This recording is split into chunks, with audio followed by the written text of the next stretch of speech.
नूह के पुनाना में बीजेपी विधायक मनमोहन भड़ाना का भव्य स्वागत हुआ। इस दौरान मोहन भड़ाना ने कहा है कि पुनाना की धरती से मेरा और मेरे परिवार का पुराना रिश्ता है। जी दिल्ली एनसीआर हरियाणा पर मोहन भड़ाना ने कहा है कि पार्टी के सभी शीर्ष नेताओं का धन्यवाद करता हूं जो मुझे पुनाना विधानसभा का प्रभारी बनाया गया है। पुनाना की जनता का जो प्यार मिला उसका कर्ज यहां के विकास कार्य करके उतारूंगा।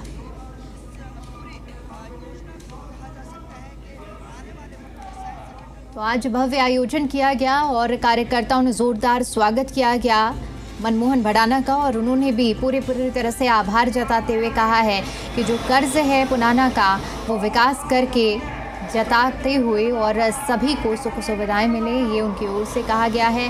कभी पैसे की राजनीति नहीं की है, तमाम बातों का जिक्र किया गया मनमोहन भड़ाना की ओर से। समाहरका से बीजेपी विधायक मनमोहन भड़ाना जो कि आज प्रभारी के तौर पर पुनाना विधानसभा में पहुंचे, इस वक्त हमारे साथ मौजूद हैं। भव्य स्वागत हुआ, भव्य रोड शो हुआ, कितनी और खुशी मिलती है और ताकत कितनी मिलने वाली है बीजेपी को? देखिए, बहुत खुशी मिलती है और ताकत तो बीजेपी की अपनी कोई नहीं है, तो जनता की ताकत है। जो लोग जिस उत्साह से आज स्वागत किया, जिस उत्साह से यहाँ लोग आए, यही ताकत है भारतीय जनता पार्टी के पास। तो उसी ताकत को आगे लेकर बढ़ रहे हैं और पार्टी का बहुत बहुत धन्यवाद करता हूँ। सभी हमारे प्रदेश अध्यक्ष, हमारे राष्ट्रीय अध्यक्ष, हमारे मुख्यमंत्री जी माननीय खट्टर साहब, सभी का धन्यवाद करता हूँ कि मुझे जो है जिम्मेदारी दी, पुनाना का प्रभारी बनाया। और ये प्रयास करूँगा, ये कोशिश करूँगा कि अगले चुनाव में पुनाना की सीट भारतीय जनता पार्टी के खाते में जाए। प्रभारी के तौर पर पहली दफ़ा यहाँ पहुँचे, लेकिन नाता पुराना है।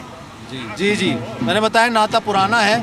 अब मेरे चाचा जी जो है मेंबर ऑफ पार्लियामेंट होते थे जब पुनाना हिस्सा होता था फरीदाबाद का। उसके अलावा भी मेरी बुआ जी भी लड़ी यहाँ से, मेरे पिताजी का भी आना जाना रहा। मैं खुद कई दफ़ा यहाँ पर आया हूँ, काम से लेकर राजनीति तक हर तरह से वहाँ पे जुड़ाव रहा है हमारा। एक सबसे बड़ी बात है, युवा को एक जिम्मेदारी दी है और पुनाना विधानसभा में युवाओं की तादाद भी ज़्यादा है। क्या उस पर भी एक बड़ा काम रहेगा, युवाओं के साथ मिलकर संगठन को और मजबूत कर? बिल्कुल, देखिए युवा खाली पुनाना ही नहीं, मुझे लगता है पूरे राज्य बल्कि पूरे देश की एक बड़ी ताकत है। आज पूरे विश्व में जितने युवा हमारे पास हैं, जितनी युवा शक्ति हमारे हिंदुस्तान में है, इतनी कहीं पर नहीं है। उनको एक सही डायरेक्शन में लेके जाना है, उनका सही तरीके से उनको गाइड करना है।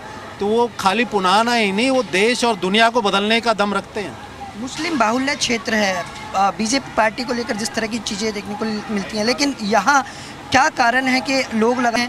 और आपका ये भी कहना था कि राजनीतिक पार्टी सिर्फ बहकाने का काम करती है और भोली जनता है। बिल्कुल, मैंने अभी कहा अपने जो है संवाद में, तो इस तरह का ये विपक्ष होता है जो इस तरह की बातें करता है। 10 साल पहले यहाँ पे विपक्ष की सरकारें रहीं। आप बता दीजिए ऐसी कौन सी योजना लेकर आए आप, कौन सी नौकरियों में पारदर्शिता लेकर आए आप?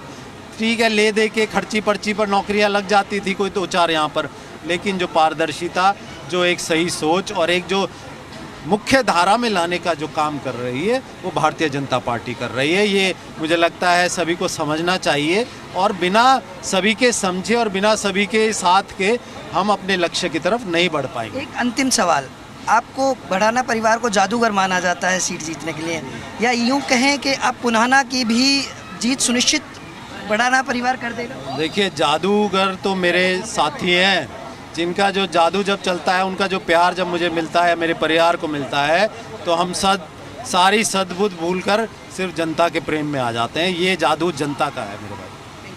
तो बिल्कुल जिस तरह से आज मनमोहन भड़ाना पुनाना पहुंचे थे प्रभारी तौर पर नियुक्त होने के बाद, और उनका यही कहना है कि इस विधानसभा में जिस तरह से विकास कार्यों की ज़रूरत है और जिस तरह से जनता के बीच हो रहे हैं, इनका पहला ये नाता नहीं है बल्कि इससे पहले भी जो परिवार का नाता रहा है, तो निश्चित तौर पर उसका फ़ायदा मिलेगा और युवाओं को जोड़ने की कोशिश करेंगे, जिससे बीजेपी पार्टी और संगठन और मजबूत होगा। पुनाना से कैमरामैन रितेश भागवा के साथ देवेंद्र भारद्वाज, जी मीडिया।